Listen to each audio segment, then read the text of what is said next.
Plan your next summer escape with Grand Royal Tours. Periyar Maniammai Institute of Science and Technology, Tanjavur. RIAC ranked number 17 in India by IIRF. உதயம் பருப்பு வகைகள் சீக்கிரம் வைக்கிறதால case செலவும் மிச்சம், நேரமும் மிச்சம்.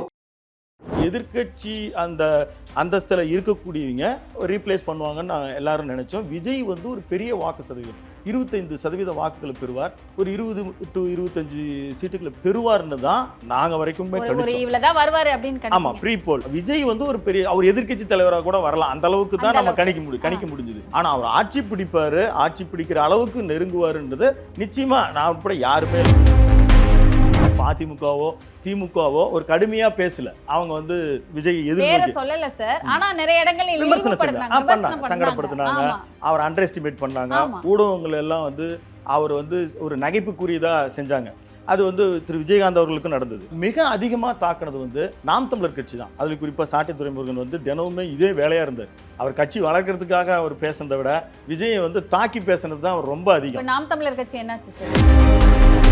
வேட்பாளர் யாரு அப்படின்னே தெரியாம இந்த இடத்துல விசில்னு ஒரு சின்னம் இருக்கு, அந்த விசிலுக்கு சொந்தக்காரர் விஜய் தான் அப்படின்னு சொல்லிட்டு ஓட்டு போட்ட மக்கள் இன்னைக்கு அதற்கான ஒரு விஷயத்தை வெளிக்கொண்டு கண்டிப்பா அவர் அந்த ஒரு மதுரையினுடைய மாநாட்டில் பேசினார்ல, உசிலம்பட்டி விஜய், மதுரை விஜய் அப்படின்னு அவர் வரிசையா எல்லா தொகுதியிலும் நான் தான் நிற்கிறேன் அப்படின்றத ஒரு பதிவு வச்சுட்டாரு. இன்னொன்று விசில பதிவு வச்சுட்டார். கடந்த பாராளுமன்ற தேர்தல் நிற்கல, விக்ரவாண்டி இடைத்தேர்தல் நிற்கல, அப்படியெல்லாம் அவர் கடுமையான விமர்சனம் பண்ணாங்க. இவர் எல்லாம் இதுக்கெல்லாம் பயப்படுறாரு, ஏதோ காரணங்கள் விளக்கணும். ஆனா அவர் நேரடியாக சட்டமன்ற தொகுதியில் வந்து வந்தா அப்படியே அமெரிக்க மாப்பிள்ளை மாதிரி நேராக வந்து அவர் மாப்பிள்ளையா தான் நிற்பாரா, நேராக முதலமைச்சர் இப்படியெல்லாம் கேள்வி நின்னுட்டாரு.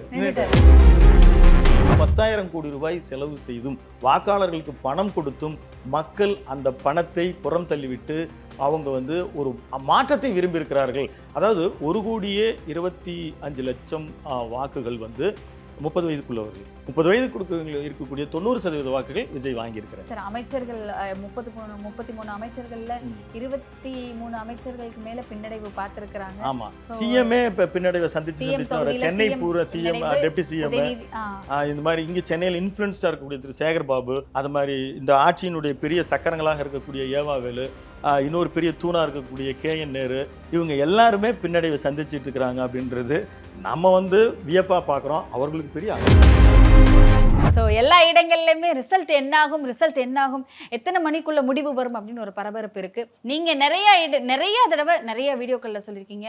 ஸோ இதுதான் நடக்க போதே, இதைத்தான் மக்கள் முடிவு செஞ்சிருக்காங்க, இதுதான் நடக்கும்னு அடிச்சு சொல்லியிருக்கீங்க. இப்போ எப்படி சார் இருக்கு உங்களுக்கு? இல்லை, நாங்கள் கண்டுபிடிச்சது என்னன்னா, நவம்பர் மாதத்தில் நாங்கள் தீவிரமாக ஒரு பப்ளிக் ஒப்பீனியன் வந்து ஸ்டூடெண்ட்ஸ் எல்லாம் வச்சு நான் பண்ணேன் நேரடியா மக்கள் கிட்ட. ஆமாம், கன்னியாகுமரி வரைக்கும் பண்ணோம். அப்போது எங்களுக்கு தெரிஞ்சது வந்து ஆட்சி மாற்றம் உறுதின்னு எங்களுக்கு தெரிஞ்சு. ஆட்சி மாற்றம், மக்கள் வந்து இந்த திமுக அரசின் மீது அதிருப்தியாக இருக்கிறாங்க. நான் எந்த கட்சியை அனுதாபியும் கிடையாது, நம்ம செய்திகள் மக்களுக்கு கொடுக்குறது மட்டும்தான் விஷயம். அதை நான் உறுதியாக நம்ம பார்த்தோம். அப்போ அந்த அமமுகவினுடைய ஜாயினுக்கு அப்புறம் நாங்கள் பொங்கல் சமயத்தில் மறுபடியும் எங்களுடைய ஒரு கணிப்பு நாங்கள் மக்கள் முன்னால் போய் நாங்கள் செஞ்சோம். அதில் வந்து அந்த ஆட்சி மாற்றத்தை யார் எடுத்துக்கிறாங்க அப்படின்றதுல போது நாங்கள் வந்து பெரும்பாலும் அதிமுக தான் அதை எடுக்க போகுது அப்படின்ற மாதிரி தான் நான் முதல் கருத்து கணிப்பு சொன்னோம். அதிமுக தான் அந்த அதிமுக வந்து அதில் எல்லாவோட என்ன போல ஒரு நடுநிலை பல பேர்னால ஒரு 30 தொகுதியை கணிக்க முடியல. இது இழுபறியா இருக்கும், ரொம்ப க்ளோஸ்ட் ஆஃப் பீப்புள்கிட்ட. என்ன காரணம்னா அந்த இடத்துல ஒரு டஃப். இப்போ நீங்கள் காரைக்குடியில் எடுத்துக்கிட்டீங்கன்னா கடந்த முறை வந்து அங்கே நின்ன தேர்போகி பாண்டியன் வந்து ஒரு 43,000 வாக்குகளை பெற்றிருக்கிறார். இன்னைக்கு அவர் பிஜேபி ஏடிஎம்கே ஓட்டுகள் எல்லாம் சேர்க்கிற பொழுது அவர் ஈஸியாக ஜெயிச்சிருவார். அதே நேரத்தில் அந்த இடத்துல சீமான் நிற்கிறாரு, அந்த இடத்துல வந்து அந்த டென்டிஸ்ட் பிரபு அப்படின்றவர், இவங்கெல்லாம் ஒரு 6 மாதத்துக்கு முன்னால் இருந்தே தொகுதிகளை தேர்ந்தெடுத்துட்டாங்க. இந்த மாதிரி நிறைய வேட்பாளர்கள், திருச்செங்கோட்டில் அருண்ராஜ் ஆகட்டும், இங்கே ஆர்கே நகரில் வந்து அவர் மரியா வில்சன் ஆகட்டும், இவங்கெல்லாம் முன்னே தங்களுடைய இதை எடுத்துக்கிட்டாங்க. அப்போ அவங்க ஒர்க் பண்ணிட்டு இருக்கும் பொழுது அந்த டஃப் ஃபைட்டு கொடுப்பாங்கன்றத தெரிஞ்சுக்க முடிஞ்சுது. அதேமாதிரி திருவண்ணாமலையில் இருக்கிறவர் வந்து ஏற்கனவே டிஎம்கேனால ஒரு குண்டாஸில் போய் அவருக்கு பின்னாலேயே ஒரு 1000 ஆதரவாளர்கள் இருக்கிறாங்க, திரு அருள் ஆறுமுகன்னு சொல்லி. அவங்க ஃபுல்லாக ஃபோர்ஸாக ஒர்க் பண்ணுறாங்க. அப்போ எங்களுக்கு நேராக தெரிஞ்சுது இப்போ வந்து அவர் பின்னடைவு தான் சந்திக்கிறார். இப்போ இந்த மாதிரி வந்து அந்த எதிர்க்கட்சி அந்த அந்தஸ்தில் இருக்கக்கூடியவங்க ரீப்ளேஸ் பண்ணுவாங்கன்னு நாங்கள் எல்லாரும் நினைச்சோம். விஜய் வந்து ஒரு பெரிய வாக்கு சதவீதம் 25% வாக்குகளை பெறுவார், ஒரு 20 to 25 சீட்டுகளை பெறுவார்னு தான் நாங்கள் வரைக்குமே கணிச்சோம். ஆமா, ப்ரீ போல், அதாவது நாங்கள் ஆப்போசிட்டா ஒரு மாதிரி அதிரடியான எக்ஸிட் போல் வரும்போது கூட ஒரு 50 தொகுதி வந்துருவாரோ அப்படின்னு தான் நம்ம நினைக்க சார் முடியுது. கருத்து கணிப்பு இதை கேட்டே ஆகணும் இருக்கு சார். கருத்து கணிப்பு அப்படின்னு சொல்லிட்டு நிறைய சேனல்ஸ்ல கருத்து கணிப்பு போட்டாங்க. அதுல என்ன சொன்னாங்கன்னா விஜய் 1, 2 தான் வாங்குவாரு, சில இடங்களில் 0 அப்படின்னு கூட சொன்னாங்க. பெரிய பெரிய சேனல்ஸ் அதெல்லாம் சொன்னாங்க விஜய் தான் வருவாரு அப்படின்னு சொல்லி கரெக்டா அடிச்சு சொன்னாங்க. NTTVயா இருக்கட்டும் 2-3 சேனல் சொன்னாங்க விஜய் தான் வருவாங்க. அவர் போலீஸ் எக்ஸ் IPS ஆபீசர் திரு ரவி அவர்களும் சொன்னாரு. அவரு 2 அதாவது அவங்க எல்லாருமே ஒரு அரித்மெட்டிக் வச்சு பீப்புளோட கனெக்ட் பண்ணி பார்க்கும்பொழுது இப்போ என்னுடைய ஒப்பீனியன் அந்த பார்க்கும்போது கருத்து கணிப்பு எதை வச்சு சார் சொன்னாங்க? அல்ல அவங்க எல்லாருமே ஒரு சாம்பிளிங் எடுக்கிறாங்க. அப்படி எடுக்கும் பொழுது சென்னையை சுற்றி எடுத்திருந்தாலே தெரிஞ்சிருக்கும் சென்னையில் வந்து திமுக அதிருப்தியா இருக்குன்னு. அது ஆச்சரியமா தான் இருந்துச்சு. இப்போ நான் சொல்லும்போது என்ன கூட விமர்சனம் செஞ்சாங்க. இன்னொரு சேனல்ல அவர் எடுத்தவர் வந்து ஒரு சேலஞ்ச் எல்லாம் பண்ணார். இல்ல ரீட்டைன் ஆகும் இந்த ஆட்சி, திமுக ரீட்டைன் ஆகுன்னு. இல்லைங்க, ஆட்சி மாற்றம் உறுதி, ஆட்சி மாற்றம் கண்டிப்பா உறுதி. அதிமுக விஜய் வந்து ஒரு பெரிய அவர் எதிர்க்கட்சி தலைவராக கூட வரலாம், அந்த அளவுக்கு தான் நம்ம கணிக்க முடிஞ்சது. ஆனா அவர் ஆட்சி பிடிப்பாரு, ஆட்சி பிடிக்கிற அளவுக்கு நெருங்குவாருன்றது நிச்சயமா நான் உட்பட யாருமே இல்லை. இப்போ கடைசியா அவர் திரு ரவி அவர்கள் சொன்னார். ஒவ்வொருத்தரும் அவங்க எடுக்கக்கூடிய சாம்பிளிங் தான். எனக்கு என்னமோ மக்கள் வந்து முதல்ல வெளிப்படையா சொல்லல அப்படின்னு எனக்கு தோணுது. ஃபர்ஸ்ட் வந்து ஏன் ஒரு நம்ம உடனே சொல்லுவோம், ஆனா பயமா கூட இருந்திருக்கீங்க. அப்படி இல்லை. இப்போ நாங்க போய் திருச்சியில மதுரையில எல்லாம் எடுக்கும் பொழுது அர்பன் ஏரியாவில் அரசு ஊழியர்கள் ஆசிரியர்கள் தெளிவாக சொன்னாங்க, எங்கள் ஓட்டு திமுகவுக்கு இல்லை அதிமுகவுக்கு இல்லைன்னு.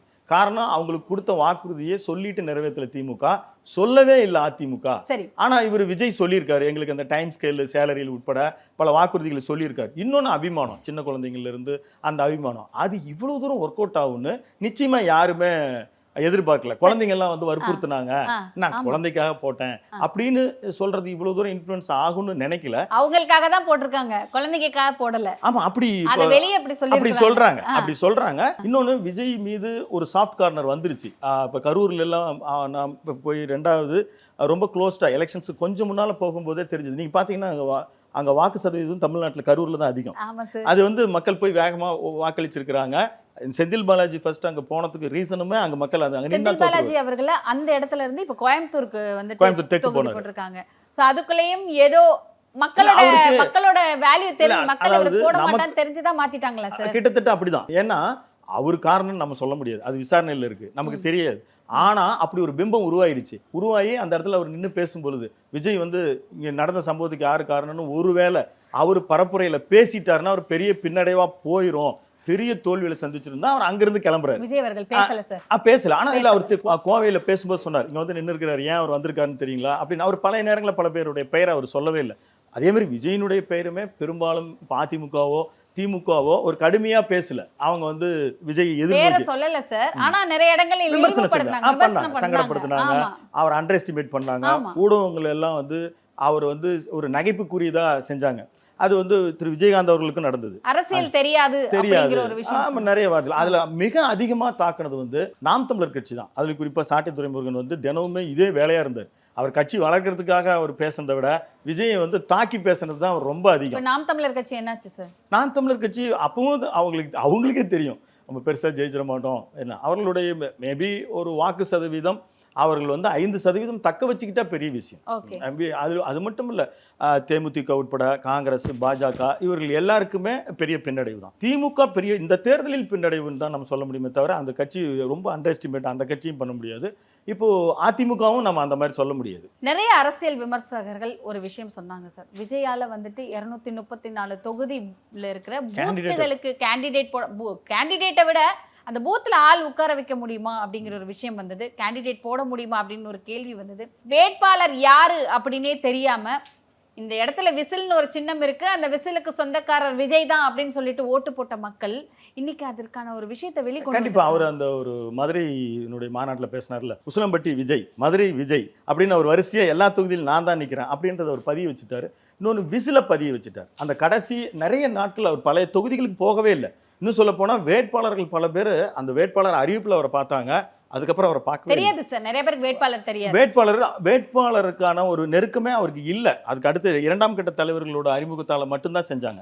இன்னும் சில நேரங்களில் அந்த பரப்புரையினுடைய ஒரு தீவிரமான காலகட்டத்தில் நான் எல்லா கட்சி வேட்பாளர்களையும் சந்தித்தேன். அவங்க ப்ளஸ் மைனஸ்லாம் சொன்னாங்க. அப்போ தாவேகாவனுடைய வேட்பாளர்களை நான் பார்க்கும் பொழுது எங்களுக்கு பூத் ஏஜென்ட்டு கொடுத்தாலுமே இப்போ இங்கே இருக்கிற லீடிங் மினிஸ்டர் இருக்கிறாரு, அவரை விலைக்கு வாங்கிட்டாரு.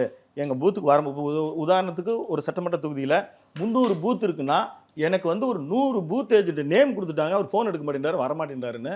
நான் ரொம்ப பெரிய இன்னைக்கு லீடிங் மினிஸ்டராக இருக்கக்கூடிய ஒரு 3 தொகுதியில் அவங்க இன்னைக்கு பின்னாடி தான் சந்திக்கிறாங்க. அவங்க வந்து அடைச்சி வச்சிருக்காங்க, வரமாட்டேன். பூத் ஏஜென்ட்டா மாறிட்டாங்க சார். கிட்டத்தட்ட அப்படிதான். இப்போ என்டிஆருக்கு பிறகு அந்த மாதிரி நடந்திருக்குன்னு நம்ம சொல்லணும். ஏன்னா கட்சி ஆரம்பித்து உலகத்திலேயே மிக குறுகிய நாட்களில் ஒரு ஆட்சி பிடிச்சாருன்னா அந்த பெருமை வந்து என்டி ராமாராவுக்கு சேரும். அதே மாதிரி விஜய் அவர்கள் இதுதான் அவர் முதல்ல சந்திக்கிறார். அவர் வந்து கட்சி ஆரம்பித்து கிட்டத்தட்ட 3 வருடங்கள் ஆனாலும் கூட கடந்த பாராளுமன்ற தேர்தல் நிற்கல, விக்ரவாண்டி இடைத்தேர்தல் நிற்கல, அப்படியெல்லாம் அவர் கடுமையான விமர்சனம் பண்ணாங்க. இவர் எல்லாம் இதுக்கெல்லாம் பயப்படுறாரு, ஏதோ காரணங்கள் விளக்கினாங்க. ஆனால் அவர் நேரடியாக சட்டமன்ற தொகுதியில் வந்து வந்தால் அப்படியே அமெரிக்க மாப்பிள்ளை மாதிரி நேராக வந்து அவர் மாப்பிள்ளையாக தான் நிற்பாரா, நேராக முதலமைச்சர் இப்படியெல்லாம் கேள்வி நின்றுட்டார். கிட்டத்தட்ட அவருக்கு நம்ம இப்போ பேசிட்டு இருக்கிறோம். அப்போ ஒரு 12.5 மணி நிலவரத்தை நம்ம பேசிட்டு இருக்கோம். 108 தொகுதியில் ஒரு லீடிங்கில் இருக்கார். ஒரு 10 தொகுதிகள் அவருக்கு தேவைப்படுமோ அந்த நிலையில் தான் இருக்குது. அது கூடலாம், மாறலாம். எனக்கு என்னமோ அது சில தொகுதிகள் கொஞ்சம் குறைய வாய்ப்பு இருக்குது. அது ஏடிஎம்கேவுக்கு சப்போர்ட். ஏன்னா பல இடங்களில் வந்து அது இப்போ ஒரு 4 சுற்று நிலவரங்களில் 1000-2000 வாக்குகள் வித்தியாசத்தில் இவர்கள் லீடிங்கில் இருக்காங்க, டிவிகே லீடிங்கில் இருக்காங்க.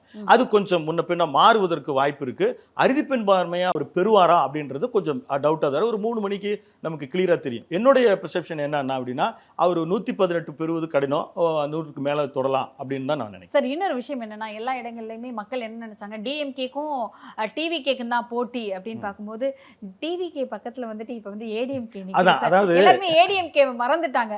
ஆனா ஏடிஎம்கே ஒரு கட்சி, பிரதான கட்சி இருக்கு, இன்னும் அழியல அப்படிங்கறத காமிக்கிற மாதிரி 2வது இடத்துல வந்து இபிஎஸ் ஐயா அவர்கள் நிற்கிறாரு. அதை எப்படி பாக்குறீங்க? அது நிச்சயமா, அதாவது இப்போ போட்டி வந்து கவுண்டிங் பார்க்கும்போது அவர் சொன்னாரே தவிர ஏடிஎம்கேவை ஒரு போட்டியாவே அவர் எடுத்துக்கலே தவிர இப்போ இவங்க 2 பேருக்கு தான் போட்டி நடந்துட்டு இருக்கு. பல இடங்கள்ல வந்து டிவிகே ஃபர்ஸ்ட், ஏடிஎம்கே செகண்ட், 3வது இடங்கள்ல தான் திமுக இருக்கு. அதை எதிர்பார்த்தீங்களா சார்? 3வது இடத்துக்கு வரும் அப்படின்னு எதிர்பார்த்தீங்களா? இல்ல, நாங்க அதை கணிச்சோம்.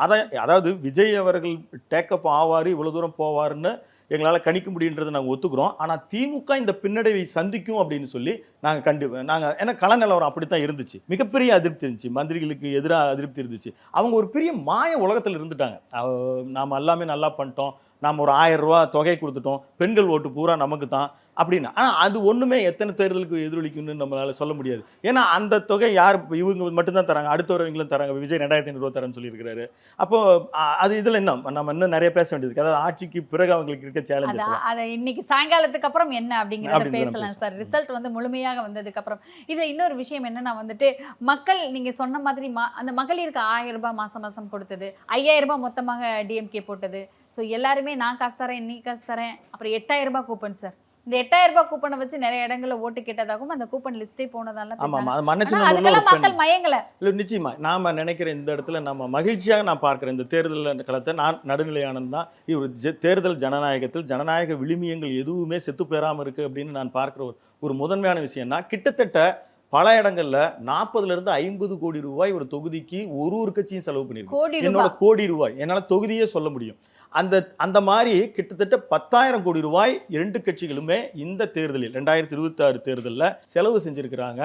அதை வந்து தொண்டர்களுக்கு செலவு செய்யறது வேற. ஆனால் கூட்டம் கூடியதாகட்டும், நாம் தமிழருக்கு அதை சேர்த்துக்கலாம். அவங்க வந்து வாக்காளர்களுக்கு பணம் கொடுக்கல, வாக்காளர்களுக்கு கொடுக்கல, தொண்டர்கள் செலவுக்கே வாலிட்டு கூட்டம் திரட்டுவது கூட. நீங்க ஒரு வேட்பாளர் போல ஒரு விஐபி போறாங்க, ஒரு 10 இடத்துல வந்து பேசுறாங்க, 10 இடத்துலையும் 100-200 கொடுத்து மக்களை கூட்டி தான் அவங்க செய்யணும். இதுவெல்லாம் வந்து அவங்க ஒரு அனுமதிக்கப்படுகிறது செலவு. 70 லட்ச ரூபா ஒரு கேண்டிடேட் செலவு பண்ணலாம், அந்த மாதிரி அனுமதிக்கப்படுகிற செலவு. ஆனால் வாக்குக்கு நீங்க வந்து பணம் கொடுக்குறாங்க பார்த்தீங்களா, 2வது ரவுண்டு கொடுத்தாங்க சில நேரங்களில் 2000 ரூபா கொடுத்துட்டு மறுபடியும் 2000 ரூபா கொடுத்தாங்க. அதாவது இந்த கருத்து கணிப்புகள்லாம் வருது இல்லை, இந்த தொகுதி நீங்கள் வீக்காக இருக்குது அப்படின்னு அப்படி கொடுத்தாங்க. அப்படி ஒரு 10,000 கோடி ரூபாய் செலவு செய்தும் வாக்காளர்களுக்கு பணம் கொடுத்தும் மக்கள் அந்த பணத்தை புறம் தள்ளிவிட்டு அவங்க வந்து ஒரு மாற்றத்தை விரும்பி இருக்கிறார்கள். அப்படின்றது தான் நம்மள மாதிரி ஊடகவியாளர்கள் வந்து நம்ம சந்தோஷமா பார்க்கணும். நீங்க நிறைய எலெக்ஷன் பார்த்துருப்பீங்க சார். வரலாற்று காணாத பயங்கரமான எலெக்ஷன் தான். என்னோட வயதுக்கே இது வந்துட்டு ஒரு மாதிரி எலெக்ஷன் வருது, எலெக்ஷன் தேதி வருது, எலெக்ஷன் ரிசல்ட் வரப்போகுது, ஓட்டு போட போறோம், மக்களுக்குள்ள இவ்வளவு பரபரப்பு. இதற்கு காரணம் விஜய் தானா? இல்லை, விஜய் மட்டும் நம்ம சொல்ல முடியாது. இன்றைக்கு இருக்கிற ஊடகங்கள் வந்து அந்த அளவுக்கு ஒரு ஹைப்பை கொடுக்குது. அவர் வந்து விஜய்க்கான ஹைப்பை கொடுக்குறாங்க. விஜயகாந்த் அவர்கள் வந்தபோதும் என்னுடைய ஒரு கல்லூரி நாட்களில் நான் அப்படி தான் பார்க்கப்பட்டது. நான் இப்போ ஸ்கூல் காலேஜஸில் ஒர்க் பண்ணியிருக்கேன். இப்போ என்னுடைய மனைவி ஒரு அசிஸ்டன்ட் ப்ரொஃபஸராக ஒரு காலேஜில் ஒர்க் பண்ணுறாங்க. அவங்கெல்லாம் வந்து கிட்டத்தட்ட 3 மாதத்துக்கு முன்னாலே அவங்க சொன்னாங்க, என்னட்ட நேரடியாக சொன்னாங்க, நீங்கள் வந்து விஜய் தான் சிஎம் ஆக போறாரு அப்படின்னு. ஏன்னா இப்படி சொல்லிட்டேன் கான்ஃபிடென்ட்டா சொல்லிட்டாங்க. கான்ஃபிடென்ட்டாக சொன்னாங்க. அவங்க கலீக்ஸ் எல்லாருமே சொன்னாங்க. ஏன்னா அவங்க இருக்கிறது எல்லாமே 21 வயசு இருக்கிற மாணவர்களோட தான், பசங்க ஸ்டூடெண்ட்ஸ் தான். அவங்க அத்தனை பேருமே அவங்க வந்து ஒரு விசில வரைஞ்சிக்கிட்டு வர்றது, சின்னமாக்குறது, ஷர்ட்ல வந்து அந்த கார்ட்டூன் போட்டுக்கிறது, கையில் வந்து ஏதோ ஒரு மாதிரி அந்த டர்ட்டு மாதிரி ஏதோ ஒன்று பண்ணிக்கிறது, இப்படியே கிளாஸ்க்கு வர்றது, இதெல்லாம் அவங்க வந்து அவங்களுக்கு வந்து இப்படியாண்டா கிளாஸ்க்கு வரேன்னு அவங்க சொன்னாலும் கூட அவங்க கணிச்சிட்டாங்க ஸ்டூடெண்ட்ஸ். அதாவது 1,25,00,000 வாக்குகள் வந்து 30 வயதுக்குள்ளவர்கள். எனக்கு கேட்டீங்கன்னா அந்த அத்தனை வாக்குகள் எனக்கு தெரிஞ்ச வயசானவங்க கூட விஜய்க்கு தான் போட்டுருக்காங்க. அது நான் சொல்றது இதுல மெயின் கோர் சொல்றேன். மெயின் கோர் அதுல வந்து 1 கோடி வாக்குகளை கிட்டத்தட்ட விஜய் பெற்றிருக்கிறாரு அப்படின்னு தான் நம்ம நினைக்க தோணும். 30 வயது இருக்கக்கூடிய 90% வாக்குகள் விஜய் வாங்கியிருக்கிறார். சார் அமைச்சர்கள் 33 அமைச்சர்கள்ல 23 அமைச்சர்களுக்கு மேல பின்னடைவு பார்த்திருக்கிறாங்க. ஆமா, சிஎம்ஏ இப்ப பின்னடைவை சந்திச்சு சென்னை பூரா சிஎம், டெப்டி சிஎம், இந்த மாதிரி இங்க சென்னையில் இன்ஃபுளுன்ஸ்டா இருக்கக்கூடிய திரு சேகர் பாபு, அது மாதிரி இந்த ஆட்சியினுடைய பெரிய சக்கரங்களாக இருக்கக்கூடிய ஏவாவேலு, இன்னொரு பெரிய தூணா இருக்கக்கூடிய KN நேரு, இவங்க எல்லாருமே பின்னடைவை சந்திச்சுட்டு இருக்கிறாங்க அப்படின்றது நம்ம வந்து வியப்பா பார்க்குறோம். அவர்களுக்கு பெரிய அதிர்ச்சி தான், நமக்கு வந்து சர்ப்ரைஸ்.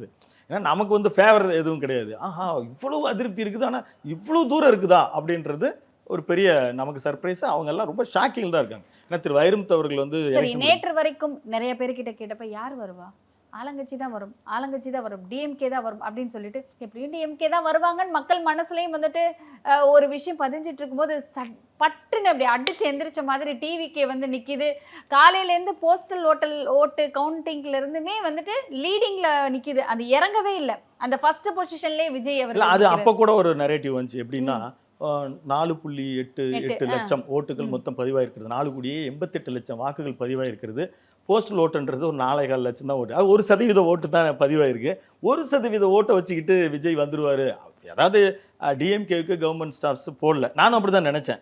போடல, நிச்சயமா போடல. அவங்க வந்து பெரிய அதிருப்தியில் இருக்காங்க. கொஞ்சம் ஏஜ்டு பீப்புளுக்கு போஸ்டல் சான்சஸ் இருக்கிறவங்க, அந்த கொஞ்சம் அதாவது ஒரு 56 தொகுதிகள் வந்து டிஎம்கே முன்னிலையில் இருந்ததே ஆச்சரியம் அந்த 4 லட்சம் ஓட்டில்.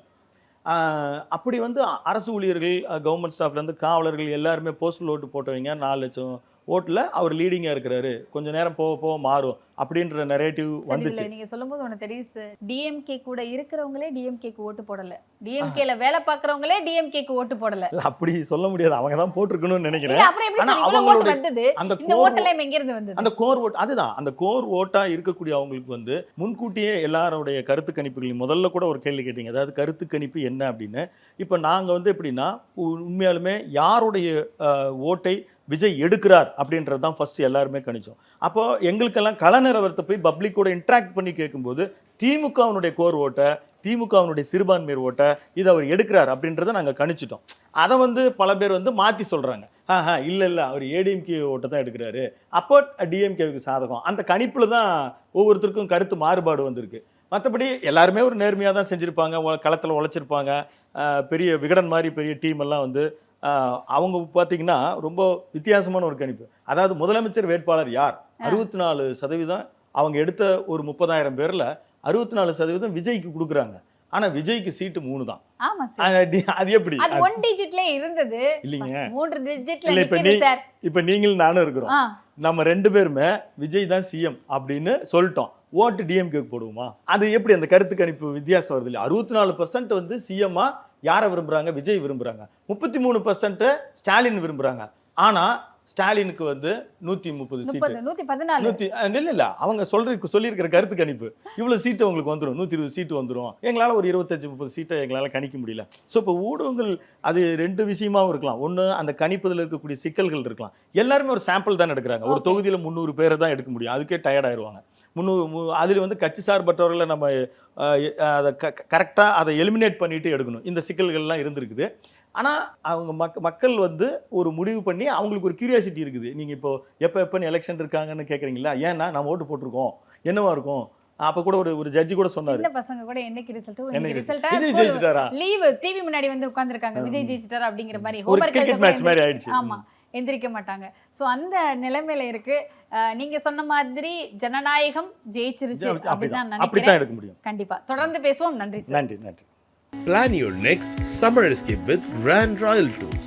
Periyar Maniammai Institute of Science and Technology, Tanjavur. RIAC ranked number 17 in India by IIRF. உதயம் பருப்பு வகைகள் சீக்கிரம் வைக்கிறதால கேஸ் செலவும் மிச்சம் நேரமும் மிச்சம்.